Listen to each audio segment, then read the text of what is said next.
ಬ್ರಹ್ಮಾವರದಲ್ಲಿರುವ ವಾರಂಬಳ್ಳಿ ಪಂಚಾಯತ್ಗೆ ಸೇರಿದ ತ್ಯಾಜ್ಯ ನಿರ್ವಹಣಾ ಘಟಕದಲ್ಲಿ ಇಂದು ಮುಂಜಾನೆ ಬೆಂಕಿ ಅವಘಡ ಸಂಭವಿಸಿದ್ದು ತ್ಯಾಜ್ಯ ಸಂಗ್ರಹ ಮಾಡುವ ವಾಹನ ಸ್ಫೋಟಗೊಂಡಿದೆ.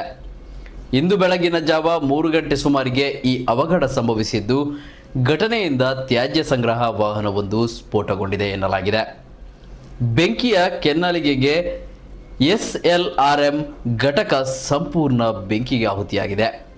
ಯಂತ್ರೋಪಕರಣಗಳು ಮತ್ತು ಉಪಕರಣಗಳಿಗೆ ಹಾನಿಯಾಗಿದೆ. ಮಲ್ಪೆ, ಉಡುಪಿ, ಕುಂದಾಪುರದ ಅಗ್ನಿಶಾಮಕ ಮತ್ತು ತುರ್ತು ಸೇವಾ ಸಿಬ್ಬಂದಿ ಮತ್ತು ಸ್ಥಳೀಯರು ಸ್ಥಳಕ್ಕೆ ಆಗಮಿಸಿ ಬೆಂಕಿಯನ್ನು ನಂದಿಸುವಲ್ಲಿ ಯಶಸ್ವಿಯಾಗಿದ್ದಾರೆ.